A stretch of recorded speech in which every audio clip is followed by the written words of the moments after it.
أعوذ بالله من الشيطان الرجيم. بسم الله الرحمن الرحيم. Assalamualaikum warahmatullahi wabarakatuh. Jumpa lagi Sobat Pulsa. Jumpa lagi dengan saya Pak Guru di Pak Bas Channel YouTube yang membahas pembelajaran kimia di kelas. Pada video kali ini akan kita bahas bab termokimia, yaitu tentang perbedaan reaksi endoterm dan reaksi eksoterm. Ar-Rahimuna yarhamuhumur Rahman tabaraka wa ta'ala. Sebelum kita bahas lebih lanjut, jangan lupa subscribe, tekan tombol like, dan tinggalkan jejak komentar Anda pada video ini. Semoga video ini bermanfaat. Untuk Sobat Pulsa, jika ingin bertanya seputar tema video kali ini, silahkan ketik pertanyaan Sobat Pulsa di kolom komentar di bawah video ini. Insya Allah, jika ada kesempatan akan saya jawab. Sobat Pulsa, kita lanjut untuk ciri-ciri reaksi eksoterm. Reaksi eksoterm adalah reaksi yang menghasilkan kalor, reaksi yang melepas kalor, reaksi yang mengeluarkan kalor, ya. Berarti di sini ada kalor yang keluar dari sistem, yang dilepaskan oleh sistem, atau reaksi yang kehilangan kalor. Nah, ini sistem, ya. Oke. Kemana? Ke lingkungan.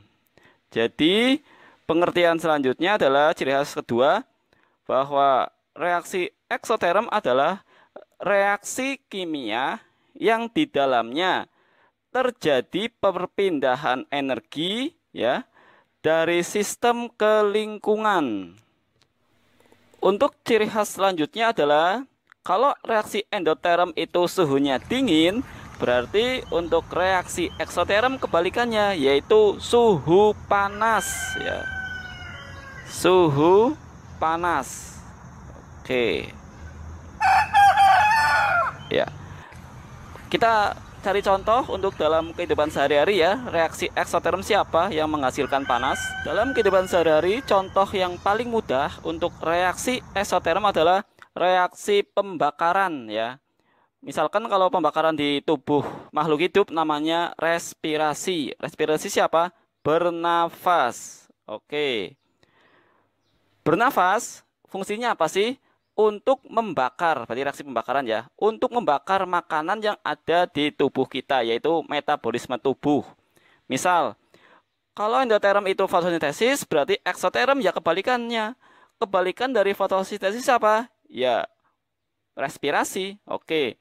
Fotosintesis itu CO2 ditambah H2O menghasilkan C6H12O6 dan O2. Nah, kita balik reaksinya. Itu yang dimaksud reaksi respirasi atau bernafas. Fungsi kita bernafas adalah mendapatkan oksigen. Untuk apa oksigennya? Yaitu untuk metabolisme tubuh, membakar zat-zat makanan. Ini gula, ya, glukosa, dibakar di dalam perut kita, ya, diolah dengan bantuan oksigen, lalu menghasilkan apa? Oke. Yang namanya reaksi pembakaran sempurna itu menghasilkan karbon dioksida dan uap air. Nah, ini ciri khas dari pernafasan, ya. Karbon dioksida dan uap air plus energi. Nah, ini. Kalau fotosintesis menghasilkan gula, ya, ini gula. Misalkan pohon apel menangkap karbon dioksida di udara dan air dari akar, ya. Terus diolah karbon dioksida dan air menghasilkan buah apel atau gula atau glukosa di sini dan oksigen. Nah, pohon buah apel itu juga menghasilkan oksigen. Nah, sekarang kita balik respirasi. Berarti ini gula atau glukosa. Contohnya adalah buah apel. Kita makan. Buah apel ini akan bermanfaat jika melalui metabolisme tubuh. Metabolisme tubuh itu membutuhkan oksigen, ya, dari pernafasan. Fungsinya apa? Untuk mengolah buah apel ini. Setelah diolah, hasil metabolisme tubuh itu adalah karbon dioksida. Kita buang melalui pernafasan juga.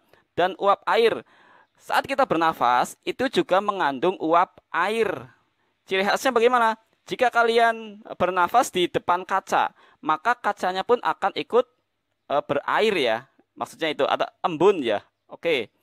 Selain karbon dioksida dan uap air, proses pernafasan ini, metabolisme ini juga menghasilkan energi. Jadi buah apel itu nanti menghasilkan energi untuk tubuh kita karena mengandung gula. Nah, segala sesuatu atau segala reaksi kimia yang menghasilkan energi ya disebut reaksi eksoterm. Berarti ada perpindahan dari sistem ke lingkungan, dari buah apel ke lingkungannya. Seperti itu ya.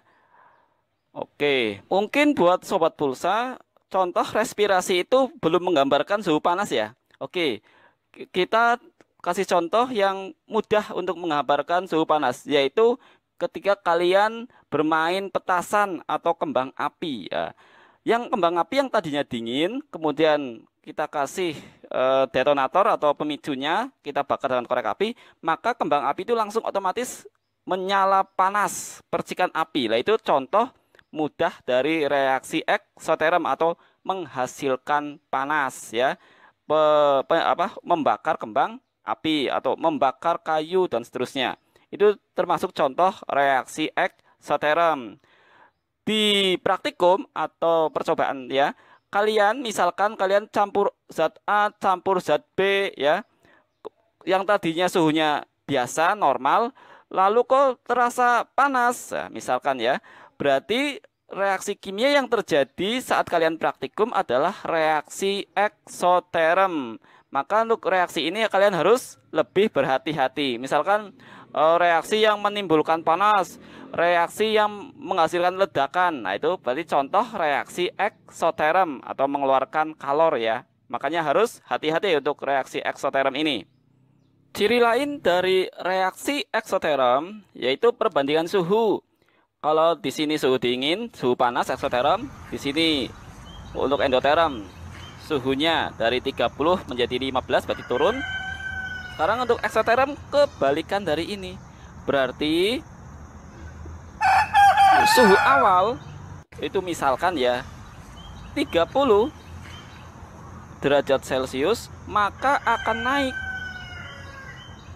menjadi 50 derajat Celcius. Nah, ini ciri khas dari reaksi eksoterm, yaitu kenaikan suhu. Suhu awal lebih kecil dibanding suhu akhir. Nah, ini yang dimaksud contoh dari reaksi eksoterm ya, ciri khas maksudnya. Jadi ciri khas reaksi eksoterm adalah kenaikan suhu. Oke. Kemudian untuk penulisan, reaksi endoterm itu reaksi yang membutuhkan kalor, reaksi yang menyerap kalor. Nah, untuk redaksi reaksi eksoterm, penulisannya biasanya dalam soal itu reaksi yang menghasilkan kalor. Ada lagi yang reaksi mengeluarkan kalor. Mengeluarkan kalor. Ada lagi reaksi yang melepas kalor. Nah, ini ciri khas dari soal biasanya ini, soal-soal kimia. Ya, untuk ciri khas yang lain kita bahas di video selanjutnya. Biar video ini tidak terlalu panjang, yaitu ciri khas eksoterm, endoterm, mengenai perbedaan kurva dan grafiknya. Kemudian mengenai perbedaan penulisan persamaan reaksi eksoterm dan endoterm. Jangan lupa tonton video selanjutnya ya. Oke. Untuk sobat pulsa yang ingin bertanya tentang tema video kali ini, silahkan ketik di kolom komentar untuk pertanyaan sobat pulsa. Insya Allah jika ada kesempatan akan saya jawab pertanyaan dari sobat pulsa. Semoga video kali ini bermanfaat. Wassalamualaikum warahmatullahi wabarakatuh.